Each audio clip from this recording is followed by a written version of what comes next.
श्री रामकृष्ण वचनामृत परिच्छेद 22.5 अखंडमंडलाकारं व्याप्तं येन चराचरं तत्पदं दर्शितं येन तस्मै श्री गुरुवे नमः। अभ्यास योग, दो पथ, विचार और भक्ति। दिन के 3 बजे मारवाड़ी भक्त जमीन पर बैठे हुए श्री रामकृष्ण से प्रश्न कर रहे हैं। कमरे में मास्टर, राखाल और दूसरे भक्त भी हैं। मारवाड़ी भक्त: महाराज, उपाय क्या है? श्री रामकृष्ण: उपाय 2 हैं, विचार मार्ग और अनुराग अथवा भक्ति का मार्ग। सत असत का विचार, एकमात्र सत्य या नित्य वस्तु ईश्वर है और सब कुछ असत्य या अनित्य है। इंद्रजाल दिखलाने वाला ही सत्य है, इंद्रजाल मिथ्या है। यही विचार है।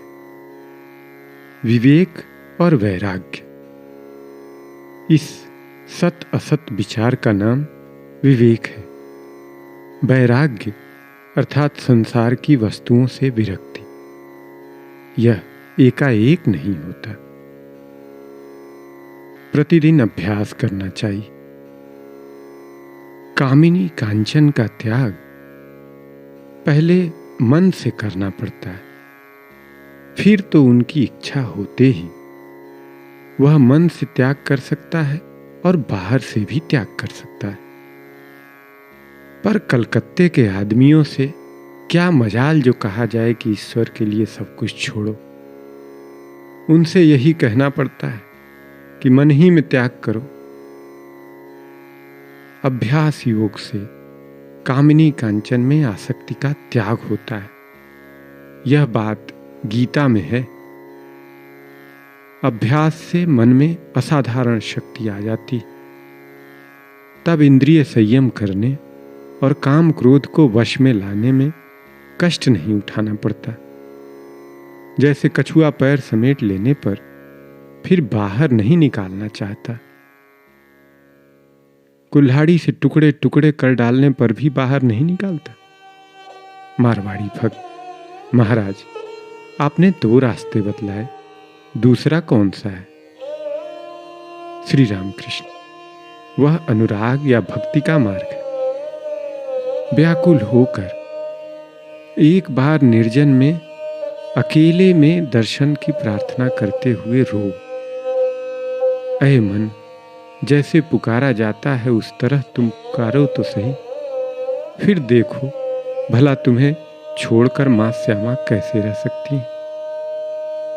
मारवाड़ी भक्त: महाराज, साकार पूजा का क्या अर्थ है और निराकार निर्गुण का क्या मतलब है? श्री रामकृष्ण: जैसे पिता का फोटोग्राफ देखने से पिता की याद आती, वैसे ही प्रतिमा की पूजा करते करते सत्य के रूप की उद्दीपना होती। साकार रूप कैसा है जानते हो? जैसे जल राशि से बुलबुले निकलते हैं, वैसा ही महाकाश चिदाकाश से एक एक रूप आविर्भूत होते हुए दिख पड़ते हैं। अवतार भी एक रूप ही, अवतार लीला भी आद्या शक्ति ही की क्रीड़ा है। विश्वेश्वरीं जगद्धात्रीं स्थिति संहारकारिणीं निद्रां भगवतीं विष्णोरतुलां तेजसः प्रभुः। पांडित्य में क्या रखा है? व्याकुल होकर पुकारने पर वे मिलते हैं। नाना विषयों का ज्ञान प्राप्त करने की आवश्यकता नहीं। जो आचार्य हैं उन्हीं को कई विषयों का ज्ञान रखना चाहिए। दूसरों को मारने के लिए ढाल तलवार की जरूरत होती है, परंतु अपने को मारने के लिए एक सुई या नहरनी ही से काम चल सकता है। मैं कौन हूं, इसकी ढूंढ तलाश करने के लिए चलो तो उन्हीं के निकट जाना पड़ता है। क्या मैं मांस हूं या हाड़, रक्त या मज्जा हूं, मन या बुद्धि हूं? अंत में विचार करते हुए देखा जाता है कि मैं यह सब कुछ नहीं हूं। नेति नेति। आत्मा वह चीज नहीं कि पकड़ में आ जाए, वह निर्गुण और निरुपाधि है। परंतु भक्ति मत से वे सगुण हैं। चिन्मय श्याम, चिन्मय धाम, सब चिन्मय। मारवाड़ी भक्तगण प्रणाम करके विदा हुए। दक्षिणेश्वर में संध्या और आरती। संध्या हो गई। श्री रामकृष्ण गंगा दर्शन कर रहे हैं। कमरे में दीपक जलाया गया। श्री रामकृष्ण जगन माता का नाम स्मरण कर रहे हैं और अपनी खाट पर बैठे हुए उन्हीं के ध्यान में मग्न हैं। श्री मंदिर में अब आरती होने लगी। जो लोग इस समय भी गंगा के किनारे या पंचवटी में घूम रहे हैं, वे दूर से आरती की मधुर घंटा ध्वनि सुन रहे हैं। ज्वार आ गई है। भागीरथी कलकल स्वर से उत्तर की ओर बह रही है।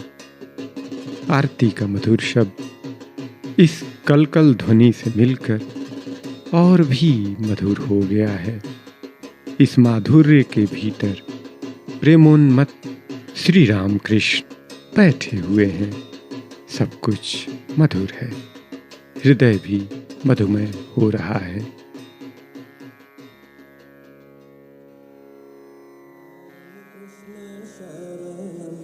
राम कृष्ण शरणं शरणं